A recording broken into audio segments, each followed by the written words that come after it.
And then if you have to further your education, like we do in New York City, you can decide to go to the cheapest option, right?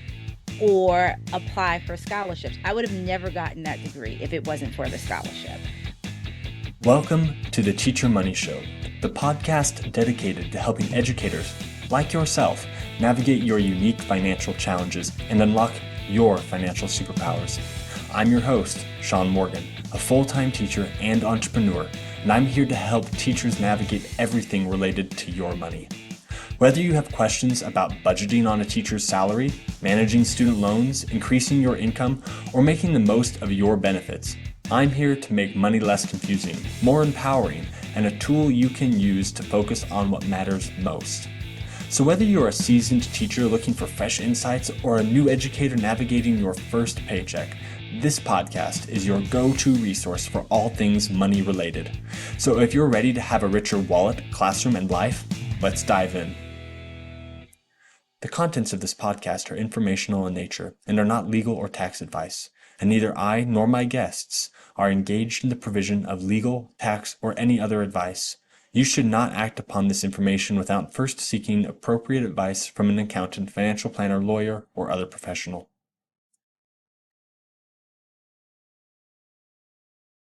I'm so excited to have Miss Black here. It's going to be a fantastic episode. Miss Black is just really on top of everything about teachers and money, and also helping people in the Black community really understand finances. And I'm so excited to be able to talk to her specifically about how teachers can really do the planning they need to do to just nail their finances in retirement. We're going to be actually doing a series of podcasts together where we talk about financial planning for retirement at the beginning of your teaching career, and then another one about what you should consider in the middle of your career and toward the end of your career. So in this podcast, we'll talk about the beginning, and if that's not you, you can still probably get a lot of really great ideas from that. And if it is you, then buckle up. This is going to really help you out. Before we introduce Ms. Black here, just want to remind everyone to please subscribe to the show, leave an honest rating and review. If you're on YouTube, leave a comment. All those things help this show go so much further. All right, let's get started with Ms. Black. So Ms. Black is the host of the Staying in the Black Teachers and Money podcast. She is a single mom, a homeowner, and a public school educator in New York City. She loves traveling the world with her family, and she has 2 properties and is 1 mortgage away from being totally debt-free.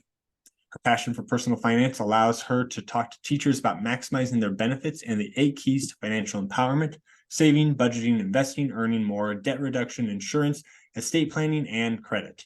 She has over $900,000 in her retirement accounts, not including her pension. That's a nice retirement. Many teachers have resigned themselves to living with limited funds. She helps support teachers in maximizing their financial options and/or identifying side hustles that help them lead financially empowered lives. So if anyone is qualified to talk about this topic of preparing yourself for retirement with good financial planning, it is definitely Miss Black. Welcome to the show, Miss Black.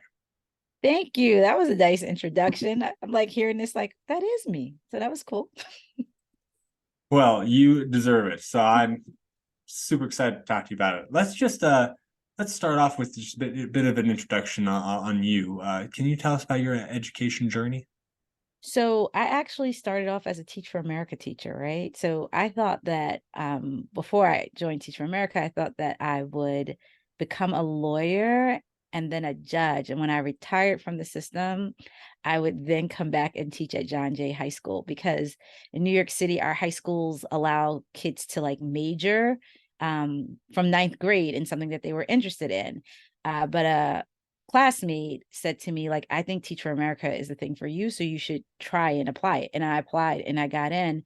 And then when it was time for my 2 years to be up, I was like, do I want to spend $120,000 to get a degree to miss my kids, right? The idea of sitting in a cubicle reading torts and cases, it no longer appealed to me, because I had spent 2 years working with kids and having that interaction. And I even took my LSAT, so it wasn't like it was just like, oh, I don't, I can't cut it. It was just literally like I enjoyed working with students. And I think because I saw it in my long-term plan, eventually I kind of said, well, you got to education before the law thing, and I haven't regretted it. I'm so happy to hear you say that. I haven't regretted it. That's amazing. A lot of teachers regret it, and I used to regret it. I found a job that I absolutely love, and it's really like reignited my passion for teaching. But just to hear teachers who are an all in, invested in it, and making bank at the same time, that is what we're all about here. Right. So let's talk about a teacher at the beginning of their career and the things that they need to consider when they're planning for retirement. Now, if you are a 20-something teacher, you're probably like, retirement? Who cares? First of all, why should they care? Yeah. So it's really interesting. I'm towards the end of my career, right? So when people ask me, I have like 4 to 7 years. Like I can retire in 4 years, or I can do like full retirement age in 7 years. I was really so I've been through the new to the mid, and now I'm at the end of the teacher stage. And I can just say certain things that I did at the beginning of my career that makes it so that right now I have the option about when I retire. And like, so 'cause people always ask, like, what do you mean 4 to 7 years? Like, just the way the New York City public school systems retirement system is set up at the time that I started, it allowed me to choose something called 2555, where I could retire after 25 years of service. And I recognize that not all school districts offer that. But as a new teacher, if you plan, right, and automate now, when you get to my stage, it's not even a thing, right? I really don't think about it. I don't stress about it. It's just like I had a wonderful buddy teacher, and you get a buddy teacher because they're supposed to help you as a new teacher set up like your classroom and your lesson planning. But I was blessed with a buddy teacher who not only helped me with that, but she also helped me with my finances. She made me go in the city, like, you have two retirement systems in the city, and I wasn't eligible for one, so she made me go and sign up for the other one. Like, she stayed on me, and what she said to me was like, I hope you find love and everything works out, but you have to take care of this so that you have a choice when you get to my age. She had to come back to work because she had gotten divorced, and she had to come back to work to continue to live at the lifestyle that she wanted to. So she imparted this knowledge on me so that even if I got divorced, I wouldn't have to come back to work if I didn't want to. Like, she was just like, if you put these things in place, which meant that putting away from my retirement, I was putting away a lot less um than she was, because my money was going to sit for so long, right? So that's the magic of compound interest. I was able to put away a smaller amount because I was younger and I had a longer time horizon. She actually did my taxes for me the first 2 years that I was a teacher. Like, she totally took care of me financially. But she also sparked in me the desire to learn about the finances, right? Because I followed her blindly. And then I said to myself, you need to understand why you're doing the things that she's telling you to do. She didn't get me any pyramid schemes or recommend advisors for me to go to. She was just like, these are the steps. She was really good on my benefits and telling me how to maximize my benefits. Wow, that is incredibly fortunate to have somebody to help you out right out of the gate. There's so many blessings to having the right financial footing early on. But hearing this, like, oh, you need to start, contributing to retirement. You need to put some money aside. I Mhm. can hear that pushback of, well, I have student loans, right? I have other financial obligations. I'm getting paid a pittance because I'm on the first year teacher rung. Mhm. What are some things that a teacher can consider when they're in that situation? So I had all those things, right? I moved to one of the most expensive, well, I'm from, so I moved back home, which was to one of the most expensive cities in New York, in the country, which was New York City. So I returned home. My starting salary was $29,611, right? I also had student loans that I had to pay back. Now, what I did have being Teach for America was two things going for me with them. They, at the time, and I think they still are, a part of AmeriCorps. So I got about $9,000 from them that I could use to repay my student loans or pay to further my education. And in New York City, to be a permanent teacher, you have to have a master's degree, right? And I went to, at the time, the number one education school in the nation, which was Teachers College at Columbia University. And the tuition at the time was $34,000. So you hear my salary was $29,000, but my tuition was $34,000 at the time. How did I afford that? I applied for a scholarship. And so I got the scholarship at TC, and I wasn't like, I didn't have the highest GPA, but I applied and I worked for the public school system, and I was granted that scholarship, which gave me credits in the fall, gave me credits in the spring. And then they told me when I got this scholarship, it wasn't guaranteed a renewal. So when I went to renew for the second year so that I could finish this master's degree, they were like, yeah, we're not going to renew it. So I knocked on doors and I was just like, look, it's a shame that you're not renewing my scholarship, not because, or I can't finish this degree, not because I'm not academically able to do so, but because I can't afford to do it. And I'm a New York City public school teacher teaching in a hard to staff district. So somebody loved my sob story. I don't know who it was, but then the next week I got a letter at home saying that my scholarship had been renewed for the same agreement that it was initially, which was like 6 credits in the fall and 6 credits in the spring. In order for me to graduate, I still ended up paying for about, I think, 10 credits or so. And I was able to use my Teach for America money to pay for those credits because I took summer school classes because I wanted to finish that degree as soon as possible.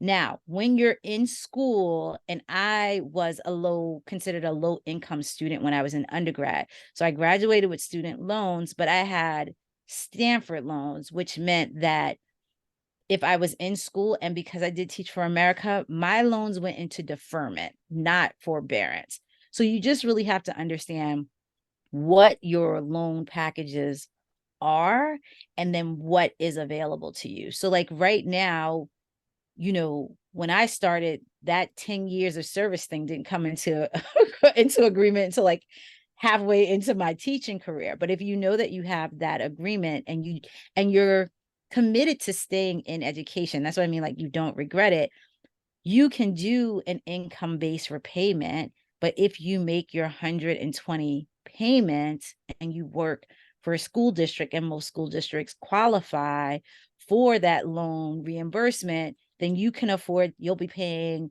the minimum on your loans because it's based on what on your income, right? And where you live. So that will lower your loan payment to something that is generally affordable because you're doing income based. And then if you have to further your education, like we do in New York City, you can decide to go to the cheapest option, right? Or apply for scholarships. I would have never gotten that degree if it wasn't for the scholarship. I couldn't, like, it was more than my gross salary. And I wasn't willing to take on that additional student loan debt in order to keep my job. So I went to Teachers College because I got the scholarship. Had I not gotten the scholarship to Teachers College, I would have gone to City College, which is a reputable school, reputable education school, but would have cost me like, I think like a sixth of what I was paying. And I can tell you that because after I got that master's degree, I entered another master's program to get my administrative license. And I had to pay for 2 classes. One class at Teachers College cost me $2,100. 2 classes at the city college cost me $1,400. So when I went to pay my bill and they were like, you owe $1,400. I was like, yeah, so when's my next payment? And they were like, no, you see here, this is how much your classes cost. This is what your student fees are. And it's a total of $1,400. And I said, for everything? And they were like, yes, for everything. I couldn't believe it after going to an Ivy League university to then going to City College was a huge difference. That is fantastic advice. So, I mean, if you are at the very, very beginning as a teacher, right, you can make really smart financial decisions around your school choice, right, where you go, getting scholarships. You can do a lot of things to reduce the amount of debt you could end up having working while you're in school. I graduated my bachelor's degree and my master's degree debt free because I worked my tail off. Uh, you could do it too if you chose to do that, right? Mhm. You get scholarships as well. The easy route is to get loans and then you pay them after that. Master's degrees, there are so many inexpensive options. I got a master's degree, no joke, for less than $4,000 because there's a school called Western Governors University that Mhm. charges you per 6 months of instruction. And however many classes you can finish in 6 months, that's it. And I finished the entire thing in 6 months. It wasn't my favorite summer, but I finished the whole thing in 6 months. And Yeah. I had a master's degree at the end, Yeah. right? So there are options out there if you're willing to put in the work to really reduce the amount of money that you are paying out for education, which then consequently increases the amount of money that you make every single year as you go up on that education pay scale at your school. So that's really important to keep in mind that you can do things to reduce the money you pay, and then that increases the amount of money you make. And Mhm. that's what you can do instead of saying like, oh, I make $4,000 more per year. I'm gonna go, buy a car. I'm gonna go do this or that. That's the money that you can use to then start investing for the future, start preparing for retirement. Exactly. And the other part that's important about that is, so the $1,400 that I paid for the city college, that was all I paid for that master's degree because I had entered an administrative program which paid for that master's degree. Right. So that was yet another program called New Leaders for New Schools at the time. And so in order and the only and you have to be smart, right, about the choices that you make. So you can't always be cheap. Sometimes to me, it's not about being cheap or being frugal. It's about being smart. So with the New Leaders program, they paid for all of my classes to get at, because New York City is all about certifications. So they paid for all of my classes to get, at the time, what was called a school administrator's certificate, right? And so I didn't need a master's degree for that certificate, but I had to have an administrative position for 5 years in order for that certification to become permanent. I didn't really want to play those games. I was like, am I going to get a job? Will I be able to stay there for 5 years? So if I got the master's degree, which is why I had to pay for those two classes, I would get something called an SDA, a supervision of district administrator, which was a higher certification. So paying that $1,400 gave me the certification. What those extra two classes also did, because in New York City you get your bachelor's degree, you can do that for 5 years before you need a master's degree. So you get another jump when you get the master's degree, but you get yet another jump when you have 30 credits beyond your master's degree. So those two classes gave me 30 credits beyond my master's degree. And therefore um, I was able to increase my salary 2 steps over. So not only was it the number of years that I was teaching, but then I had the master. So that was a salary jump. And then I added on the 30. So yet I had another. So understand like how your system works. Also, because I was young, I didn't have children. So I had roommate, right? I was living in Harlem. I had a roommate in a pre-war building, whereas some Teach for America, my cohort members, they were living on the Upper West Side or the Upper East Side, and they had doormen, and they had, you know, and even then they would tell, like, they were paying probably 3 times as much more rent as I did to share an apartment that was probably half the size, because New York City is really expensive. But I was from New York, and coming back to New York, like, I knew neighborhoods that I would be comfortable in because I grew up there. So I was fine living in Harlem. And this is like when Harlem was becoming the it place to live. And I found a rent control apartment with my roommate who was studying to go to medical school. So we split the bills 50-50. And that also helped me save a lot of money because I was only making $29,000, right? I also moved closer to my school. I also like bought the monthly Metro card and did everything. It's the city, so that's the one thing we had good public transportation. So it took, new public transportation 99.9% of the time. Even like when I would go out, me and my friends would like get dressed up, heels and everything, and get on the train to the club. And then we would take a cab back from the club, right? We had to be safe. So it wasn't like out there like, oh, I'm gonna take the subway back home.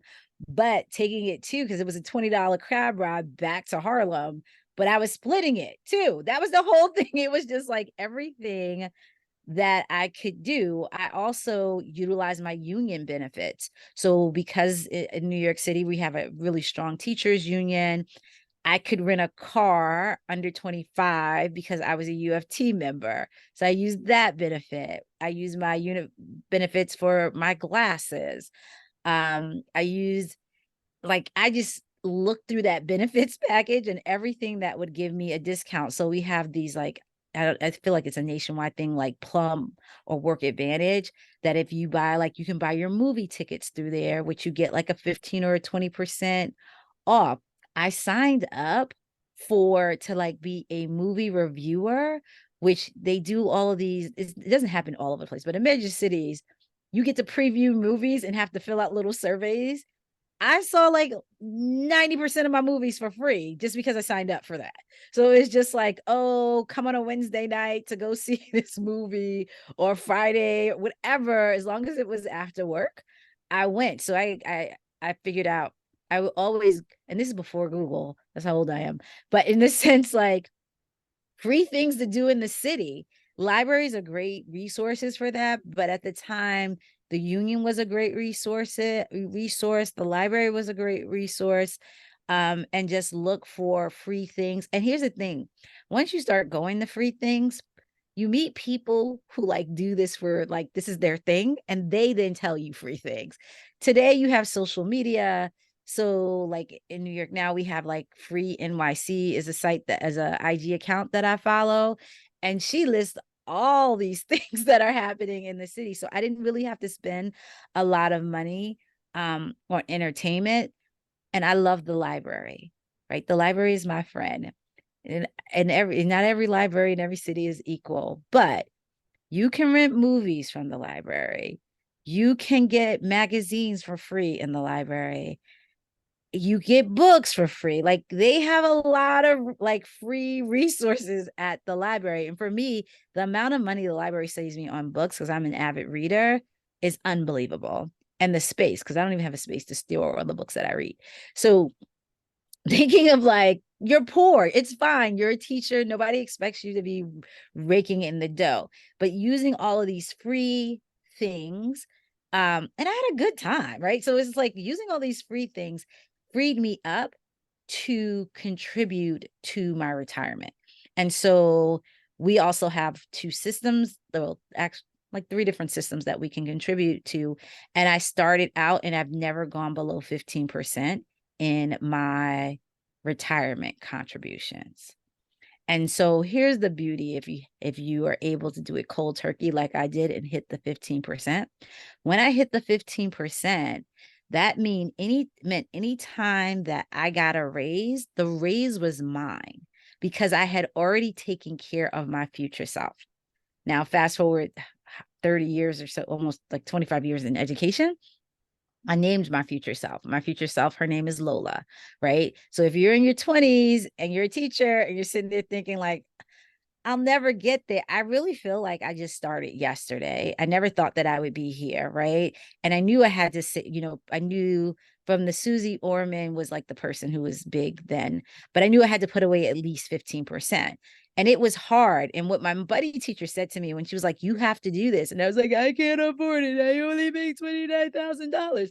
She said to me, dude, this is your first job, right? And it was like, yeah, it was my first full-time job. She's like, you never made this much money in your life before. If you put away the 15%, you will live off the rest. And I was just like, eh.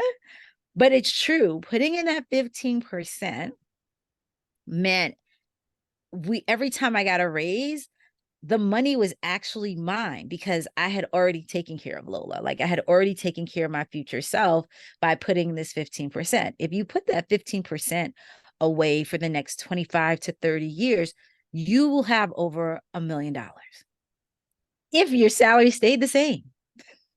Even if I had stayed at that $29,600, that little bit compound interest for 20 to 30 years, if you just put it in an index fund and you can go, to the I like the government site the best. If you go and you put the compound interest in and you put, like they say, it averages 10 to 8 to 10%, be conservative, put 8% in and do the compound 15% of your salary over the next 30 years. See what you get. So You it's know what? not, it works. I just there's a lot of things I want to unpack in what you were just saying. So the first thing is, you're not rich.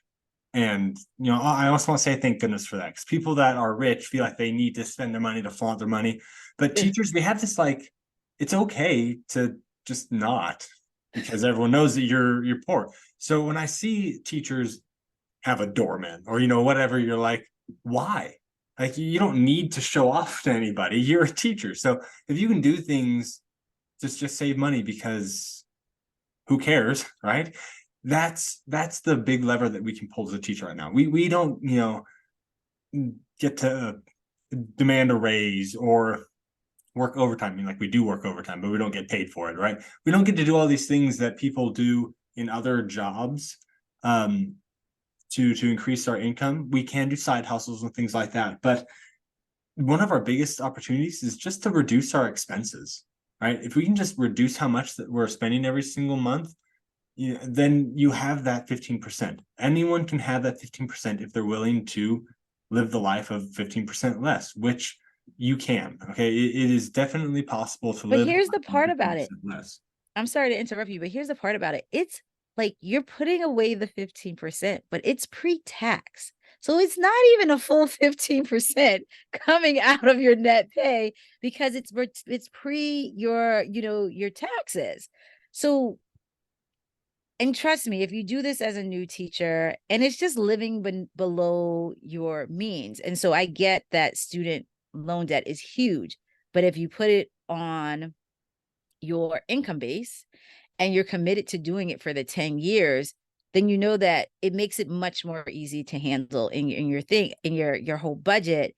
And just if you're able to do it based on $29,000 when you're making $50,000, $60,000, you're good. All that money comes to you. So it's almost like a bit of delayed gratification. It's going to be rough for those first couple of years, but you'll get used to it to some degree. And I splurged. I also traveled. So I don't want to make it sit there like I was like some frugal lady with my library books. I went to Brazil. I went to California. I did all those things, but on that's where you maximize your benefits. That's the other part. Understanding what your benefits are and maximizing them. Yeah, I mean, I always don't know how to explain the math, but like, if you have 15% before taxes, because you're not paying taxes on that amount anymore, it's not a full 15%. So like, you can put away more money but keep more money in your pocket. I think that's just a brilliant little hack that people don't seem to realize. Also, Mm-hmm. if like the very first paycheck that you ever have, you say, I'm going to give 15% from here on out, you will not miss it, because Nope. you never had it, right? You will naturally live off of what you have. That's just like, even if you had $100,000, I guarantee that you would be very good at spending $100,000. Mm-hmm. So whatever you have, you can live off of that.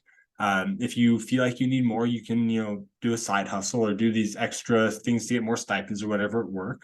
But just start off with that investment, and then I like how you brought up the investor.gov is his website. They have a calculator there. You can say, I'm going to put in this much every single month.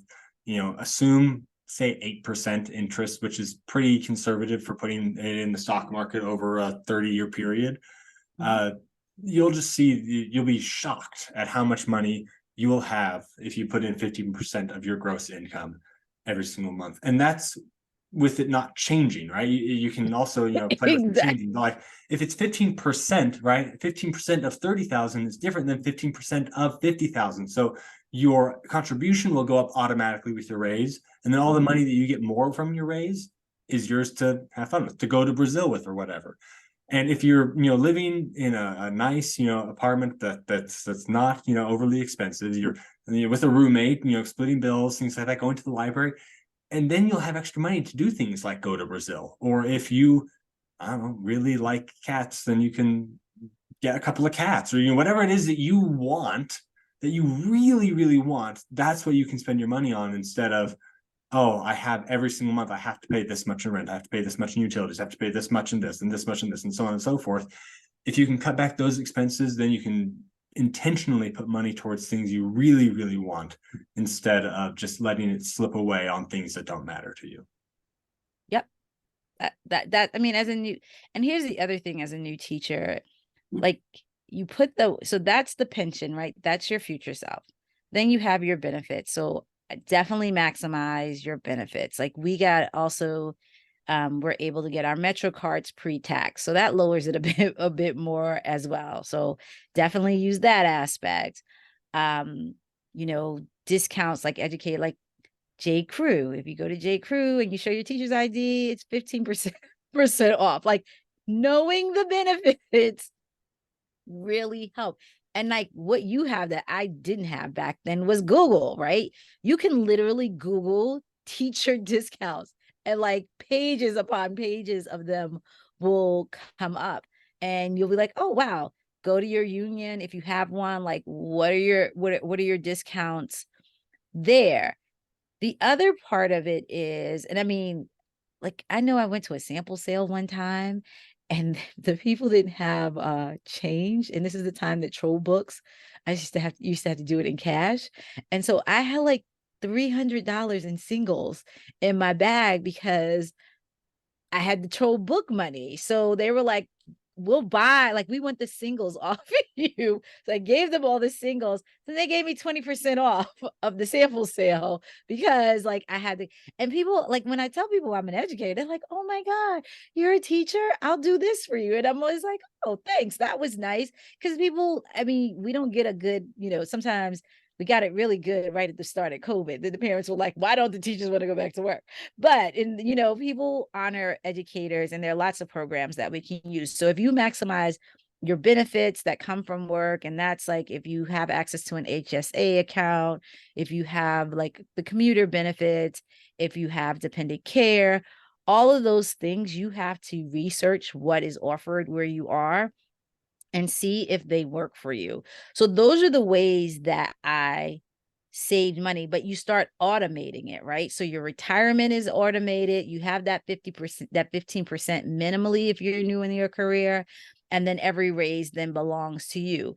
Then I got to the point, and trust, like I got to the point where certain things were like automated as far as like paying rent. And I was saving for a house when I first started teaching. Like I was living in Harlem. It was a hot real estate area, and I didn't know what it was to buy a house. And so I was trying to figure it out. And so I also had another bucket where I was just like putting money in this little savings account little by little, saying like I want to purchase um a home. So it was just like, I am a planner, I will say that, but that's the planning in the early stages of your teaching career will save you, it will save you a lot of money, and it will allow you to save and invest a lot of money.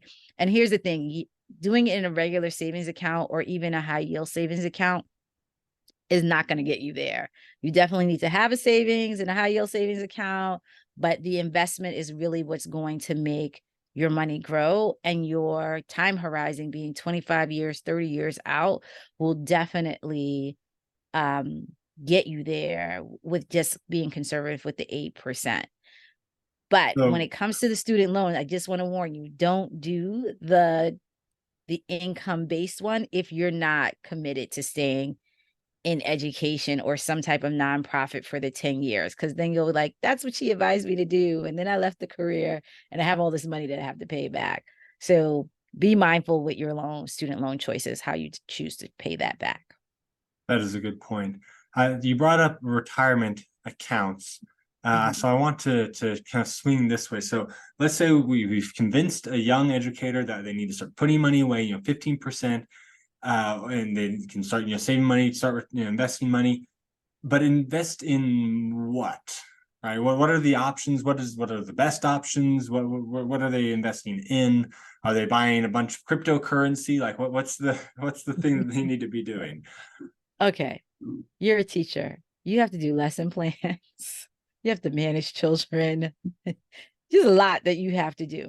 Now, there are people who researching individual stocks, trading options is their jam. And because it is, they can find the time to do that. It's not my ministry. I am a slow investor. I'm a turtle. I claim it. And because, like, I'm a single mom and I'm a first generation college grad, like, I didn't want to lose my money. Now, what I recognize as a New York City educator, in our retirement option, we actually have a fixed return option, which guarantees us 7% as teachers. So if we are teachers and we put the money in that fixed option, we're guaranteed 7%. So I don't give investing advice, but what I say is if you don't know what to do, that's where I would put my money until I figured out what I wanted to do, right? Where I know, because when you read perspectives on any other stock options, it always says uh past growth does not indicate future growth. Like they're really clear. They guarantee you nothing. But in New York City, they guarantee you 7% if you're a teacher and 8.25% if you're not a teacher. So if that's the case, until you figure it out, put it there. If you're not a New York City teacher, you don't have a fixed option available to you, I think the good old granddaddy of them all, the index fund. Why an index fund? And there's so many different ones, right? So you can do an S&P 500 index fund. You can do a total stock market index fund. You could do a Dow Jones. You could do a NASDAQ. And so if you don't know what these indexes are, generally when you watch your evening news, they tell you about the S&P 500. They tell you where the Dow is and they tell you where the NASDAQ are. And those indexes are just bags of different stocks in a various sector. So if you do the S&P 500, you're in a fund that is made up of all the stocks in the S&P 500. Likewise, the NASDAQ, that's all the tech stocks. And so it's just following the market. And there are very few advisors that beat the market. So it's pretty safe bet to say like you can watch it go up and down every night on the nightly news if that's your jam, but you know that like your money is increasing. So but if you're a type of person who's willing to do the investigating and the research, I say have at it. Yahoo Finance is a great site to go to see like what stocks you're interested in, what they're doing, and they allow you to do a portfolio for free, so you can track it for a while to see if it's something that you feel comfortable investing in. And you can also follow index funds on Yahoo Finance to see like what would this look like, or what has this looked like for the past couple of years. That's awesome. I like how you're just saying like don't do anything crazy unless you're really, wanting to learn about it. Because if you're going to just, your cousin Jerry says, hey, I got this great stock tip. You should totally buy this random company you never heard of. Run for the hills. Okay. If you don't know what you're investing in, don't invest in it. The great thing about an index fund is I can explain it to you in 3 minutes and you can know what you're investing in. And it's pretty straightforward. Like S&P 500, right? There's 500 top companies in America. If you buy into the S&P 500, you are invested in those 500 companies. Now, guess what? If a company is no longer in the top 500, they are no longer in that index fund, and the company that replaced them is now in the index fund. So like JC Penney, I don't believe they're still in the 500, right? But they used to be, right? Mm-hmm. So like they've fallen off the index and someone else has replaced them. So that means that the S&P 500 will never go to zero unless, like America goes to zero, in which case you have bigger problems than your S&P 500 going to zero, right? It's going to continue to be, a viable option, and it'll follow the market, right? It'll go up most years, go down some years, because that's how the market has operated. Once again, if it starts going down year over year over year, you've got bigger problems, okay? Because that means that we have a major crisis that we're going to have to deal with. So the historical says it's going to go up over time, and that's just what's going to happen, right? Index funds don't require a lot of management, so the fees are low, and you can put money in automatically and never think about it until the day you retire. So that's why people like index funds. It takes zero brain energy. It's going to mirror the market pretty closely, and it's cheap as far as investing goes. I mean, you have to pay some fees, but not a ton. So that's why if you're not going to put in all the work yourself and you don't really love doing all the other investing stuff, go with an index fund. Yeah. That, I mean, so when I looked at in looking at my retirement options, she was, and that's what my buddy teacher told me. She was like, if you're not sure, just put it in the fixed option and then you'll figure it out. And I was like, okay.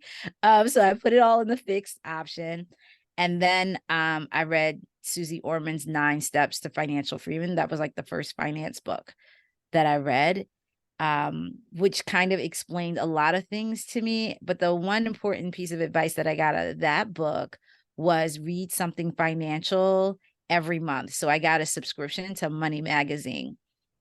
And so it it wasn't my jam initially. So in that case, I would take the full month and I would try to read a couple of articles a week or whatever, so that I could then become familiar with the financial terms and what the options that were out there, so that I could make an informed decision.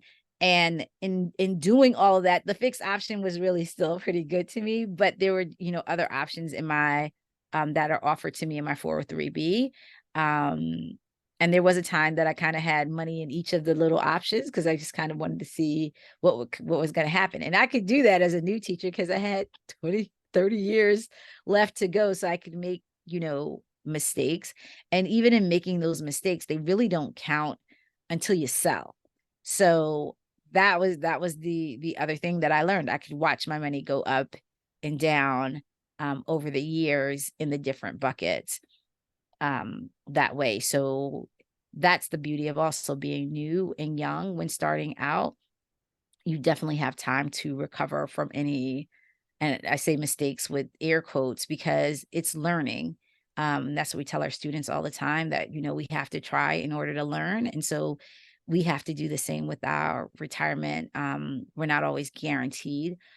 Generally, we're not guaranteed a return. And so as you do things, you'll learn, but you'll also have time to recover from those any mistakes that you make. I love it. Okay, I just have one last piece of advice before we go on to the end of the show here. I just want to make sure everyone's aware that you have a lot of different options you can invest in. And I did a whole show on this with Jerry Bourne, the Millionaire Educator. So you can be on the lookout for that. It's fantastic where we dive into each of these.